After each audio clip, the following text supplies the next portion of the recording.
everyone, and welcome to Chatting with Kora. I'm your host, Kora. Now tonight, I would like to welcome a Broadway performer, a recording artist, a tap dancer, and an avid knitter. Bruce Dow, how are you doing? How goes the quarantine? I'm trying to think who's a tap dancing. I haven't done it in so long. Avid knitting, yes. Yeah, I'm good. I will get to what I was doing before, but I was in New York and doing a show previews on Broadway, and I left my beard trimmer in New York. So although I personally identify as genderqueer non-binary, right now I'm presenting as male hedgehog. So, or a little more wombat. If you Google wombat, I look exactly like one. Well, you certainly wear it well. Thank you. So now you were in New York right before the pandemic hit. Yes. Yeah. We were in New York. We were in previews for a new musical from the creators of Come From Away and the creators of Memphis, called Diana, a true musical story about Princess Diana. And Wow. We were in previews. So final rehearsals in the afternoon, do a show at night. And just sort of the city started getting like, are we going to do greeting people at the stage door or not? Because there's this virus thing going around. And so we shut down thinking it would be for 3 weeks, sort of a SARS kind of deal, close it down, get it stopped. And here we are 2.5 months later. Now, how is this show? How long have you been working on it? There were a couple of workshops and a couple of sort of early workshop production things. Then it started last January, a year ago January, at the La Jolla Playhouse. And I was involved with it for that. And we did 3 months out there. And then we got a Broadway theater and we started up we did workshops, sort of rewrites. Excuse me, we're doing a bit of that now. We're actually one of the only companies not in North America, but in the U.S. definitely, who's in rehearsals right now, doing some more rewrites, making some more changes. And we did some of those during the summer of last year, and then we started in January, and we're getting ready to open, and now we're suspended. With the Diana musical, though, was there any pushback from, say, the Queen? What was really strange is when we were in La Jolla, the Daily Mail, the British trash newspaper, snuck into a preview, reviewed the show, but sort of didn't really review it. They just kind of said, is this the trashiest musical ever written? One of the things said was, will Harry and William come to see it? Oh no, says so-and-so from Majesty magazine. And they went on to sort of trash through the whole thing. And then at the bottom of the article on the page, I think you can still Google it, it's probably still there, was an ad for, is Meghan Markle ruining the royal family just like Diana did? Turn to page 17. So we have been contacted by some people who are part of the story, not the royal family, but other peripheral people, sort of going, what's going on with it? Can I get involved? Can I this, that, or the other? And it's like, no, keep your distance. We're doing what the piece is and moving forward. Yeah. And you play the confidant to Diana? I play her butler. And who was Queen Elizabeth's footman, and then when Diana came along, she passed Paul to, so it's Paul Burrell. Yeah, it's fun. I've got a great number in Act 2 with our leading lady, Diana, Gina Duvall, and Judy Kay, 2-time Tony Award winner, who plays the Queen. And it's fun. It's a fun little part, and I'm having a blast. And this isn't your first Broadway show. This is your 5th Broadway show? 4th and a half.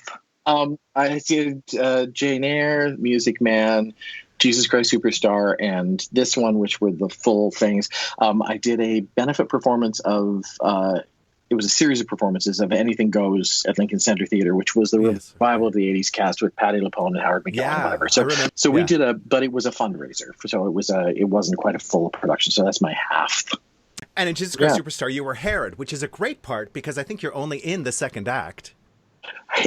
It's great because you're only 3 minutes in the second act, but it's also weird because you sit backstage and listen to this show every night. And you go, they going to change the record, or do I have to listen to this again? And then you're like, oh crap! Now I got to get up and have energy and go do this. So but it was fabulous. It was an amazing production and great cast, lovely people to work with. 4.5 shows on Broadway, 12 seasons at Stratford. When I think back, when I first met you, we were both in that amazing show, The Mikado. Remount.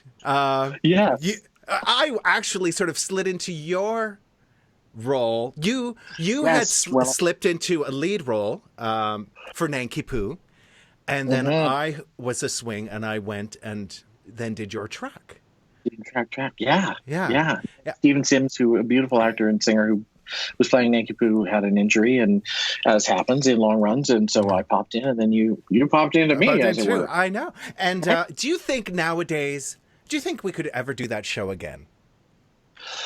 Oh God! Right now, no, unless you have a really smart concept. Yeah.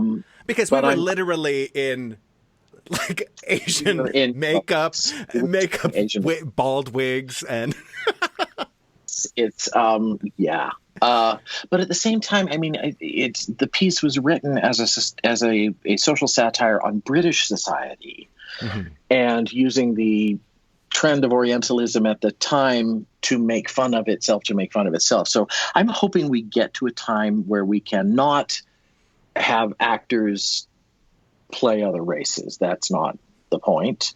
But to a point where we can put the meta on the meta on the meta and involve cultural conversation as part of it. But I don't think we're there yet, and it's going to take a long time, and so it should. There's a lot of stuff. It was, there's a lot of stuff we still got to work out. Were you bit by the theater bug at a very early age, or did this come later in your life? No, very early age. And it was, actually, it was Yvonne Craig who played Batgirl, and she inspired me to be an actor.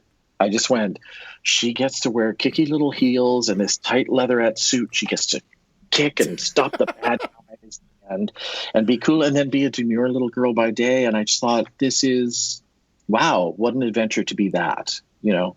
Uh-huh. It's interesting now as I reflect on how actors are drawn to become actors. And some of it is a lot of the stories in comics, it comes out of pain, and some actors are just, I want to be somebody else, or I want to try something else. And for me, that was my thing.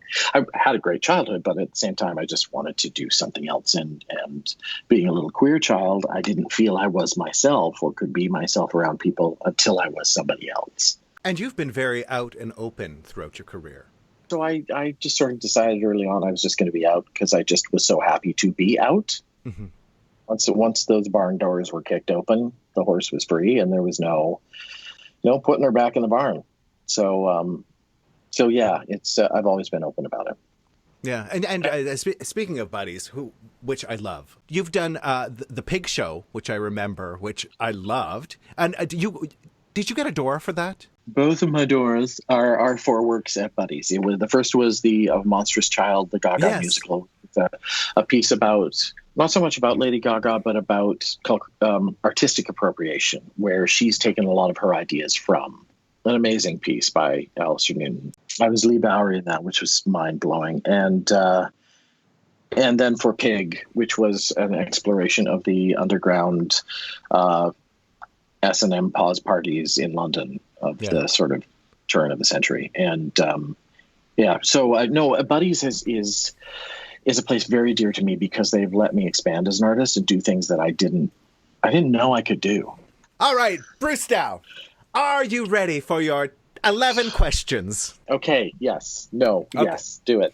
What's your favorite food? Oh, pasta, but I don't need it anymore. What's your favorite movie? Weird movie called Raise the Red Lantern by Zhang Yimou. What's your favorite musical person or group? Semi-obscure jazz singer named June Christie. Her voice is very foggy. She could be a little pitchy. But I just love the sound. It makes me happy. It's the sound I grew up with, so I've been going to that for comfort these days. What's your favorite podcast? Yours, obviously. Oh, thank you. What is one of the best moments of your life? Oh, God. I recently proposed to my fiance, and that was huge. What is one of the worst moments of your life? Oh. I was at Stratford. It happened on the way to the forum. I got sick in previews and something started going funky with my voice. And then I went to the voice doctor and he said, you have a virally induced paralyzed vocal cord. And he basically said it's 50-50 chance whether you'll ever speak normally or sing again. I left the show before we just opened. And then I had like 6 months of silence and not talking. And when you lose your voice, I'm sure you know this as a performer. You lose your total way of expressing yourself. You can be physical, but without. So that was really, really a dark time. That was hard. I know you love mime, but really, do you want a career in mime? That's what I've always wondered about. It's a remarkable art form that I appreciate watching, but also go, you dedicated your life to that? Okay. I'm not going to judge.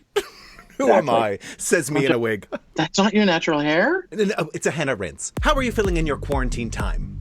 It's rough. I have moments of optimism and moments of great despair. It's up and down, but I'm letting myself be up and down, which I think rather than fighting it, because you can't.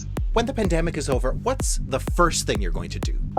Take my honey and there's a Greek restaurant in Greektown. Duh.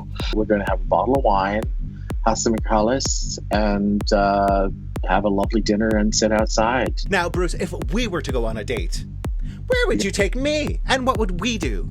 I think what we do is we go to Little India out on Gerrard Street. I love Indian food. Yeah, we go have a lovely Indian meal, and then we go for a walk up and down the street and go in all the shops and look at all the beautiful clothes and the bangles and the baubles. Are you a gold star gay? I'm about as gold star as they get. All right, and finally, what is your favorite sexual position? I can stay on my knees for a very long time, considering my age. Well, Bruce, I think I've learned more about you than I ever thought possible. Thank you so much for appearing on Chatting with Kora. Well, Kora, I love you and I miss you and we got to talk more. So we will.